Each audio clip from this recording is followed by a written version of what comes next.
विश्व के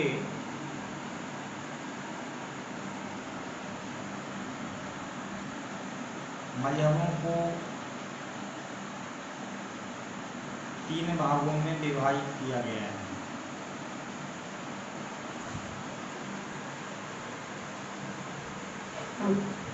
सर्वप्रथम आर्य सनातन धर्म है, जिसको हम वर्तमान में हिंदू धर्म कहते हैं। द्वितीय यहूदी धर्म है, जिसे हम सेमेटिक धर्म कहते हैं। विश्व में सेमेटिक शब्द कहने मात्र से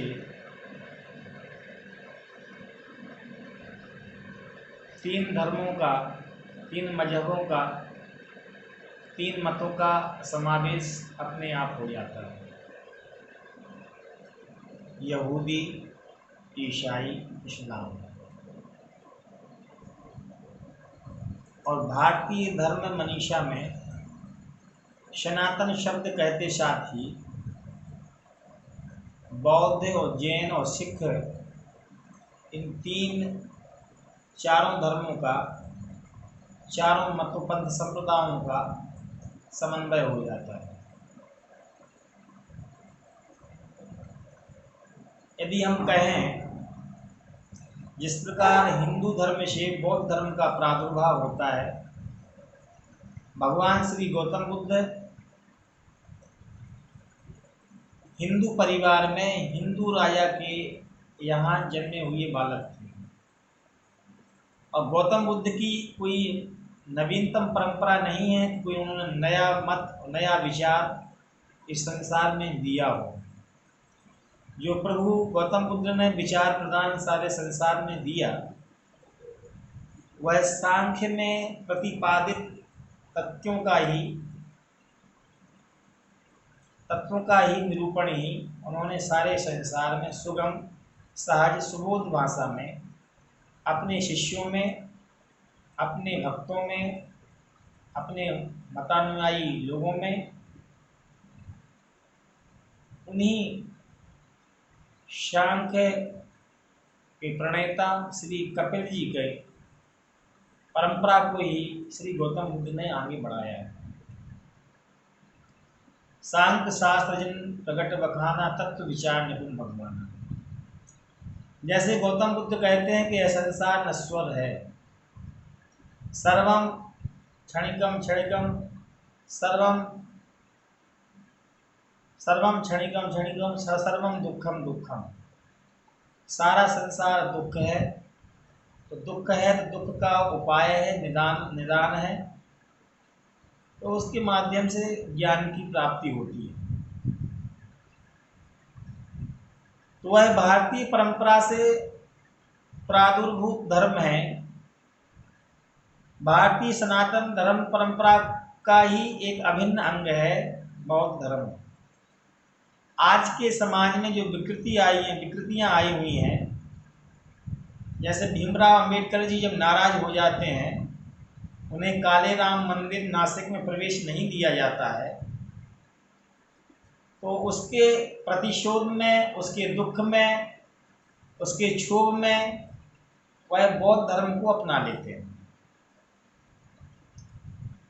लेकिन वह भी तो हिंदू धर्म का ही अंग है। हाँ, इतना है कि परिष्कृत अंग है, परिशोधित है, उसमें कर्म कांड पर अधिक बल नहीं दिया गया है, अपितु वह हिंदू धर्म के, सनातन धर्म के ज्ञान कांड का ही एक स्वरूप है, जो कि कपिल भगवान ने सांख्य शास्त्र के रूप में सारे संसार के सामने निरूपित किया था, निरूपण किया था। कहने का तात्पर्य, कहने का आशय है कि बौद्ध धर्म भी हिंदू सनातन धर्म का ही अंग है। ना ही बैरेण बैराणी समन्तीत कुदाचनम ऐस धम्मो सनातनो। भगवान गौतम बुद्ध जी धम्मपद नामक अपनी प्रसिद्ध पुस्तक में कहते हैं, जो कि बौद्ध धर्म का प्रमुख ग्रंथ है, धम्मपद। ना ही बैरेण बैराणी समन्तीत कुदाचनम, हे आनंद, हे कश्यप, हे आनंद, बैर से बैर का कभी समाधान नहीं होता और आशा तृष्णा के बिना नाश हुए मोक्ष की प्राप्ति नहीं हो सकती। और अत्ता ही अत्तो नाथो अत्तो ही अत्तो सिया, यह भी अपना स्वामी आप बनो, यही तो वेदांत का वाक्य ही है। यदि आदि गुरु शंकराचार्य भगवान सबको माया कहते हैं कि नश्वर है, उनको प्रच्छन्न बुद्ध कहा जाता है, वास्तव में वह भी तो गौतम बुद्ध के ही पदचिन्हों का अनुसरण करते हैं। तो भारतीय मनीषा में भगवान गौतम बुद्ध भी आते हैं। तृतीय हैं श्री ऋषभ भगवान, जिनकी परंपरा में 24 तीर्थंकर होते हैं। ऋषभ भगवान भगवान नारायण के अष्टम अवतार क्रम में आते हैं और भगवान श्री गौतम बुद्ध जी 23वें अवतार के अंतर्गत आते हैं।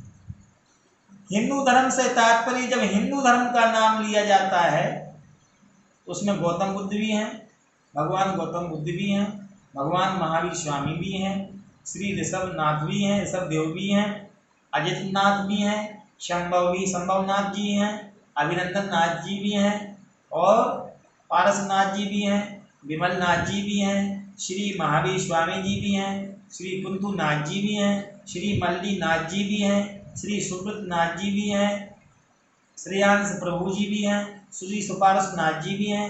मतलब जैनियों के 24 तीर्थंकर जो हैं वह भी हिंदू वंश परंपरा से ही आते हैं और हिंदू धर्म दर्शन शास्त्र का ही अनुसरण करते हैं। विश्व की धर्मधारा के लिए 2 भागों में ही विभाजित किया गया मूलतः, तो सत्य सनातन परंपरा और सेमेटिक परंपरा। 24 तीर्थंकरों की जो परंपरा है वह भी विशद ज्ञान और त्याग, तपस्या, तितिक्षा की परंपरा है। और 24 तीर्थंकर इसके बारे में कहा जाता है कि ब्राह्मण धर्म का विरोध करने के लिए श्रमण संस्कृति का प्रादुर्भाव हुआ। उन्होंने इस अर्थ के लिए सत्य के रूप में नहीं जाना है। ब्राह्मण धर्म के विरोध में श्रमण धर्म का आविर्भाव नहीं होता है, बल्कि भारतवंश की परंपरा रही है कि जो श्रवण से अर्जित करता है, जो श्रम से अर्जित करता है, जो अपने पुरुषार्थ से अर्जित करता है, जो कृपा से नहीं केवल पुरुषार्थ से अर्जित करता है, उसके लिए श्रवण की परंपरा कहा गया। इसलिए इनके लिए श्रवण परंपरा कहा जाता है। ये लोग भी आक्षेप करते हैं, ये भी आरोप लगाते हैं कि उन्होंने ब्राह्मण धर्म का विरोध करने के लिए ही श्रवण परंपरा का शुभारंभ किया था। ऐसा नहीं है, एक दिन की परंपरा नहीं है, ये श्रवण परंपरा है, त्याग की परंपरा है, या वितराग की परंपरा है, ये सर्वस्व निछावर करने की परंपरा है, ये बलिदान करने की परंपरा है, ये आत्म जागरण की परंपरा है, अपने आप को जानने की परंपरा है। इसका नाम श्रवण संस्कृति है, जिसने श्रम से पाया है, जो किसी की कृपा से नहीं मिला है, अपितु इसने श्रम से अर्जित किया है, श्रम से हासिल किया है, श्रम से उपलब्ध किया है।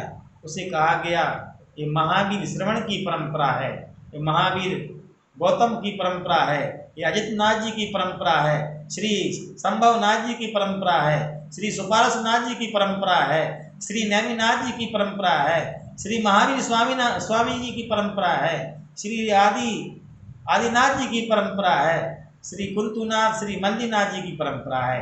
उन्होंने श्रम से हासिल किया है, त्याग से हासिल किया है। थे तो राजा के पुत्र, जहाँ केवल भोग विलासों का ही पारावान लगा हुआ था, जहाँ सुबह से लेकर के सायं तक और सायं से लेकर के सुबह तक केवल भोगों में ही रमना होता था। लेकिन भोगों से विरक्त होकर के, जिन भोगों से अनुरक्ति ना होकर के जिन्होंने अपने आप को जानने का प्रयत्न किया, उस पावन परंपरा का नाम श्रवण परंपरा दिया जाता है। श्रमेमेव ही जयते, श्रम से संकल्प सिद्धि होती है। और श्रम से मतलब इसमें वास्तविक श्रम क्या है? शारीरिक श्रम से नहीं। जिन्होंने अपना आत्म संयम किया, जिन्होंने इंद्रिय निग्रह किया, जिनसे तात्पर्य है जिनेंद्र से तात्पर्य है जिन्होंने अपनी इंद्रियों को जीत लिया। ऐसे वीतरागी महापुरुषों के लिए तीर्थंकर कहा गया, जो दूसरों के लिए घाट बना देते हैं और दूसरों के लिए पावन परंपरा का मार्ग प्रशस्त कर देते हैं। कहने का तात्पर्य है कि महावीर स्वामी जी भी सनातन संस्कृति के अभिन्न अंग हैं। जो उनकी विचारधारा है, जो आज के जैनी हैं, वो अपने आप के लिए कहते हैं कि हम हिंदू धर्म की सनातन संस्कृति के अनुगामी नहीं है, हमारा धर्म अलग है। बिल्कुल गलत बात है। ये सनातन संस्कृति के परिवार के अंतर्गत आने वाली एक शाखा है, ये उसी का ही स्वरूप है। आज हमारे लिए अलग अलग दिखाई पड़ता है। तीसरे के रूप में श्री गुरु नानक जी के द्वारा प्रवर्तित धर्म मत, इसका नाम है सिख पंथ। वह भी हिंदू धर्म के वीर बाहु है। एक त्याग बाहु है, एक करुणा बाहु है। बौद्ध धर्म करुणा बाहु है। जैन धर्म, जैन मत त्याग बाहु है और त्याग का प्रतीक है, जिसमें अहिंसा का इतना तक प्रतिपादन किया जाता है कि चींटी तक को छू दिया मृत्यु हो गई। आलू का भी निषेध किया गया है, प्याज का भी निषेध किया गया है, शहद का भी निषेध किया गया है। इस हद तक अहिंसा का प्रतिपादन किया गया कि जियो और जीने दो का नारा देने वाले भगवान महावीर स्वामी थे और त्याग की धारणा का प्रतीक है। तीसरा प्रतीक है वीर बाहु का प्रतीक है, धर्म की रक्षा का प्रतीक है, वह है सिख धर्म। श्री गुरु नानक जी महाराज के द्वारा प्रवर्तित धर्म। श्री गुरु नानक जी का जीवन आत्मज्ञानी का जीवन था। आत्मज्ञानी का जीवन, जिन्होंने अपने जीवन में तेरा ही करते करते उनको ज्ञान हो गया था। वो अपनी दुकान पर मोदी खाना में बैठ करके, जहाँ पर उनकी ड्यूटी हुई दी गई थी, वहाँ पर अन्न बांटने का काम किया करते। एक आया लेने के लिए अन्न, उनका 1 2 3 4 पसेरी, 3 पसेरी, 5 पसेरी, 6 पसेरी, 7 पसेरी, 8 पसेरी, 9 पसेरी, 10 पसेरी, 11 पसेरी, 12, 13 करते करते सब कुछ दे दिया। पता चला कि सब कुछ दान दे दिया। अब वो मना करने वाला व्यक्ति तो था नहीं कि जो मना करता, और मना करने वाला व्यक्ति तो था नहीं तो मना करता।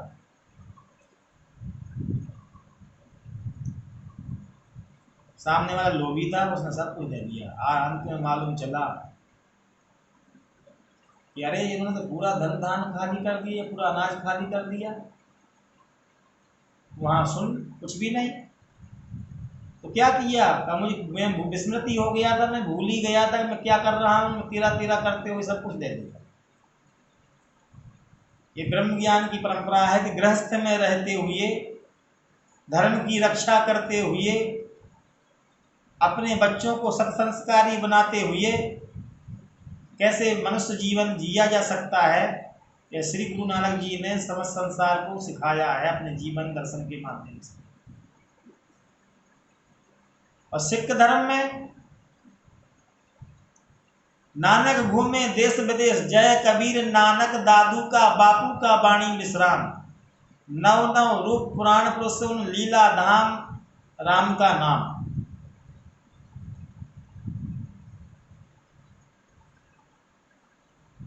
जब उनको ज्ञान होता है तो उनके मुखारबिंद से सर्वप्रथम गुरु नानक जी के मुखारबिंद से जपू जी साहब का प्रादुर्भाव होता है उनके मुखारबिंद से। उन्होंने ग्रंथों का अध्ययन नहीं किया था कि वो बहुत भारी विद्वान थे, लेकिन प्रभु की वाणी उनके अंतःकरण प्रकट होती है ध्यान करते करते करते। इसलिए जपू जी साहब गुरु साहब का जो मुख्य ग्रंथ, मुख्य भाग है, इसके लिए प्रत्येक सिख के लिए उसका पाठ करना अनिवार्य अंग माना गया है। उसका प्रथम मंत्र है, प्रथम श्लोक, प्रथम पौड़ी है, एक ओंकार सतनाम, कर्ता निर्भव निर्वैर, अग्नि संगम गुरु प्रसादी, आदि सच जुगादि सच, नानक होसे भी सच, सोचे सोचे न हो गई, जे सोचे लखवार, चुपे चुप ना हो गई, जे लाए रहा लिपतार, भुकिया उकना उतरी, जे बना पुरिया भार, सहस्याण कूटे चली नाल, हुकुम रजाई चारना नानक लिखिया नाल, गुरुमुख बेदम गुरुमुख रहिया समाए, जे हम जाना आखा नहीं ते कतनी कही जाए। गुरु गोरखा गुरु बारवा गुरु पार्वती माए, उन्होंने भगवान के लिए गुरु के रूप में, गुरु कैसे कहने का, गुरु की उपासना करने से मतलब कोई हड्डी मांसधारी गुरु से नहीं है। गुरु से मतलब है परमेश्वर नारायण की भक्ति से, परमपिता परमेश्वर की भक्ति से है, मालिक की भक्ति से है। गुरु मतलब परमेश्वर। सा पूर्वे साम अपनी गुरु काले ना उच्छेदा, जो अनादि गुरु है, जो अनंत गुरु है, इसका कभी नाश नहीं होने वाला है, जो प्रत्येक प्राणी के हृदय में बैठ करके जो गुरुत्वाकर्षण करता है, जो इसकी महानता का अंत नहीं है, ऐसे परम सदगुरुदेव का वर्णन श्री गुरु नानक जी ने गुरु ग्रंथ साहिब में किया। उनके दो पुत्र थे। उन्होंने अपने पुत्र को गद्दी नहीं दी, गद्दी दी गुरु नानक देव जी ने सेवा भावी, अपने गुरु के लिए प्रतिपल प्रतिक्षण जीवन निछावर कर देने वाले गुरु अंगद देव जी के लिए गद्दी देते। उनका पूर्ण नाम था लहणा। मतलब कि गृहस्थ में रहते हुए भी परम विरक्त थे, अपना सब कुछ भूल गए। लक्ष्मी चंद जी और श्रीचंद जी, श्रीचंद जी और श्री लक्ष्मी चंद जी दोनों एक सदगृहस्थ बनते हैं। लक्ष्मी चंद जी सदगृहस्थ धर्म में आते हैं और श्री लक्ष्मी चंद जी गृहस्थ धर्म में आते हैं, और श्रीचंद जी उदासीन परंपरा के प्रवर्तक माने जाते हैं। कहने का अभिप्राय क्या है कि संसार भर में घूमे, उन्होंने सद्धर्म का प्रचार किया। सूफी भी आए, मुल्ला भी आए, बाबर भी उनके पास उपदेश लेने के लिए आया। अफगानिस्तान, पाकिस्तान, इराक, ईरान से लेकर के जहाँ ऐसा बहुत कम विरलतम एशिया के देश हैं जहाँ पर श्री गुरु नानक जी ने मंगोलिया तक और यहाँ भूटान और चीन तक उन्होंने तीर्थ यात्राएं की। उन तीर्थ यात्राओं के माध्यम से देशना देने का प्रयास श्री गुरु नानक जी के मुखाग्नि से होता है। उनके चरणों के द्वारा जहाँ जहाँ यत्र सर्वत्र जहाँ जहाँ जाते हैं वहाँ पर तीर्थ बन जाता है, धाम बन जाता है, सेवा की परंपरा की शुरुआत हो जाती है। वह भी हिंदू धर्म के अंतर्गत आने वाला ही मत सिख पंथ है। जे एक गुरु की सिख सुनी, जो गुरु की सिख को सुन लेता है, जो गुरु की सिख को मान लेता है, उसी का नाम सिख है। जे एक सिख गुरु की सिख सुनी। और गुरु नानक जी के बाद श्री गुरु अंगद देव जी, हर राय जी, हर कृष्ण राय जी, गुरु रामदास जी, गुरु अमरदास जी, गुरु के बाद में गुरु तेग बहादुर जी, गुरु अर्जुन देव जी, उसके पहले तेग बहादुर जी, तेग बहादुर जी के बाद गुरु गोविंद सिंह जी का आगमन होता है।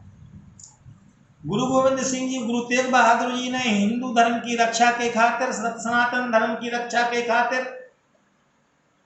जब औरंगजेब ने कहा, वहां के शासक ने कहा कि तेग बहादुर, और वहाँ कश्मीर में हिंदू धर्मों के लोगों, पंडित लोगों का धर्मांतरण हो रहा था, ब्राह्मण लोग धर्मांतरण करने को तैयार थे नहीं। वो रोते रोते गुरुदेव के पास आए, गुरु तेग बहादुर जी के पास में, कि गुरुदेव ये यवन ये मलक्ष्य मानने को तैयार नहीं है। यवन ये मलक्ष्य मानने को तैयार नहीं है, कहते हैं कि धर्मांतरण करो। जबकि गुरु तेग बहादुर, गुरु नानक जी, गुरु अंगद देव जी विश्व मानवता के प्रतीक थे। इन्होंने धर्म मनुष्य में भेदभाव नहीं किया, चाहे वो इस्लाम को माने चाहे सिख को माने। उस समय सिख धर्म का नया नया रूप आया हुआ था, किसी मत में जाए सब किसी न किसी माध्यम से उस परमपिता परमेश्वर की उपासना ही किया करते हैं। ये गुरु नानक देव जी का कहना। धीरे धीरे जब गुरु नानक जी के, श्री तेग बहादुर जी के पास में यह प्रश्न पहुंचा, तो गुरु तेग बहादुर जी ने कहा कि हिंदू लोग तभी हिंदू धर्म से छोड़ करके इस्लाम स्वीकार करेंगे जब उनसे कह दो जा करके, जब गुरु तेग बहादुर जी इस्लाम कबूल कर लेंगे तो निश्चित तौर से वह पूरे के कश्मीरी हिंदू लोग या अन्य हिंदू लोग, पंजाब के हिंदू लोग इस्लाम को कबूल कर लेंगे। पर ऐसा होता नहीं है। गुरु तेग बहादुर जी के लिए इनाम रखा जाता है, 2 लाख का हुआ इनाम। एक व्यक्ति आता है तो कहते हैं कि तुम ही पकड़ लो ताकि तुझे पैसा मिल जाएगा। अंतिम में गुरुदेव जब तक औरंगजेब के पास पहुंचते हैं तो औरंगजेब कहता है कि चमत्कार दिखला। उन्होंने कहा कि चमत्कार दिखलाने वाले गांव गांव में गली गली में मिल जाएंगे, वो चमत्कार नहीं। मेरा राम रमा है मुझ में, मैं चाहे मणि हूं या कांच, जो मनुष्यता के नाशक हैं मैं हूं उनके लिए पिशाच। मेरा सबसे बड़ा चमत्कार ये है कि वो मेरे गले में बंधा हुआ है। उनके लिए नाना प्रकार की यातनाएं दी जाती हैं, नाना प्रकार से प्रताड़ित किया जाता, सताया जाता है, यहाँ तक कि जलती हुई रेत में उनके लिए रख दिया जाता है कि अब तो हिंदू धर्म को छोड़कर इस्लाम कबूल कर लो। लेकिन उनको टस से मस नहीं होते। अपनी भीष्म प्रतिज्ञा को श्री गुरु तेग बहादुर जी ने नहीं छोड़ा। ऐसे थे दृढ़ निश्चयी, मनस्वी, तेजस्वी श्री गुरु तेग बहादुर जी। गुरु तेग बहादुर हाँ वे ही थे भारत के माई के लाल, तेग बहादुर हाँ वे ही थे पंचामृत सर के अरविंद, तेग बहादुर हाँ वे ही थे जिनसे जन्मे गुरु गोविंद, तेग बहादुर हाँ वे ही थे पंचामृत सर के अरविंद, तेग बहादुर हाँ वे ही थे जिनसे जन्मे गुरु गोविंद, तेग बहादुर हाँ वे ही थे मरकर जिला गए जो जार, तेग बहादुर हाँ वे ही थे भारत के माई के लाल, तेग बहादुर हाँ वे ही थे जिनका कुछ कर सका ना काल, तेग बहादुर हाँ वे ही थे। तेग बहादुर है विभिन्न भाषा का नाम, पर इसमें केवल बसता है अपना केवल आत्मा राम। ऐसे श्री तेग बहादुर जी बलिदान हो जाते हैं, धर्म के खातिर अपना आत्म निवेदन कर देते हैं परमात्मा का नाम लेते हुए। उनका सिर काट दिया जाता है, तड़पा तड़पा कर उनको मारा जाता है, लेकिन गुरुदेव अपनी चेतना में समाधिस्थ हो जाते हैं और परमेश्वर में अपने लीन कर देते हैं। उनका सिर काट दिया जाता है। जब सिर के लेकर के वहाँ आनंदपुर साहब में रखा जाता है तो गाते गाते रोते थे। जब उन्होंने पूछा कि मंत्र क्या बना हुआ था, जब मंत्र खोला गया, सिर दे डाला दिया ना सार, मेरा सिर काट दिया गया लेकिन उन्होंने सार नहीं दिया। वह सार है धर्म संस्कृति का सार, वह सार है सनातन संस्कृति का सार। ऐसे गुरु तेग बहादुर जी के बाद जाने को उपरांत, परमात्मा लीन होने को उपरांत श्री गुरु गोविंद सिंह जी का आगमन होता है। वो भी वीर बहादुर योगी की भांति संसार में जब यह तत्व सर्वत्र देखते थे कि कैसे यवन मलिक्ष क्यों नीच लंगाड़े नीच, ले जाते हैं बधुएं खींच, अपने ही जयसिंह धराधिप कहला कर मिर्जा जैसाए, अपने ही शिवराजों को हैं दिखा रहे दिल्ली की राय। और दक्षिण भारत की यात्रा पर गुरु गोविंद सिंह जी जाते हैं। वहां पर देखते हैं कि माधव दास नामक एक महात्मा, श्री माधव दास नाम के एक महात्मा गोदावरी नदी के तट पर उनके लिए उनसे भेंट होती है। उनका शरीर बहुत ही ऊंचा था, बहुत बलिष्ठ था, शक्तिशाली था, देखने में बहुत स्वरूपवान थे। राजा माधव सिंह उनका पहले का नाम था, पूर्वाश्रम का नाम था। वो हिरण का शिकार करने के उद्देश्य से गए हुए थे। कोई महापुरुष का सानिध्य प्राप्त हुआ, उनको बताया कि तुम ये क्या करते हो, तुम्हारा काम नहीं है, तुम तो धर्म ध्यान में लगो। वो संत बन जाते हैं, त्यागी बन जाते हो। त्याग करते हैं एकांत में बैठ कर, त्याग कर रहे हैं, ध्यान कर रहे हैं, जप कर रहे हैं। उसी समय में श्री गुरु गोविंद सिंह जी को देखते हैं। श्री गुरु गोविंद सिंह जी को देखते साथ ही उनके मन में प्रणाम करने की इच्छा होती है और पूछते हैं कि आप इतने बलिष्ठ हो, इतने बलशाली हो, आपने संन्यास क्यों ले लिया? सारे भारतवर्ष में भारत माता आपको बुला रही हैं, आप अपनी वीर बाहु से हिंदू सनातन संस्कृति की रक्षा कर सकते हो, मानवता की रक्षा कर सकते हो। क्यों नीच लंगाड़े नीच, ये यवन, ये मलिक्ष जो संस्कृति विरोधी हैं, ये बधुओं को खींच के ले जाते हैं, बलात्कार करते हैं, उनके लिए प्रतिरोध करो, उनको रोको, तभी भारतीय मानवता का, विश्व मानवता का भला हो सकता है। इस प्रकार उनको समझाते हैं। गुरु तुम्हारा, उनसे पूछते हैं आपका परिचय क्या है, तो उन्होंने बड़ी ही विनम्रता के साथ कहा, गुरु तुम्हारा बंदा हूँ, इतना मेरा है इतिहास। हे गुरुदेव, मैं आपका बंदा हूँ, मैं आपका सेवक हूँ, इसके अतिरिक्त मेरा कोई इतिहास नहीं है, इसके अतिरिक्त मेरा कोई इतिहास नहीं है। मेरा इतिहास इतना ही है कि मैं आपके चरणों का दास हूँ, मुझे अपनी सेवा में ले लो। वही आगे चल करके वीरबंदा बैरागी के नाम से पूरे संसार में प्रसिद्ध होते हैं। कितना हुआ?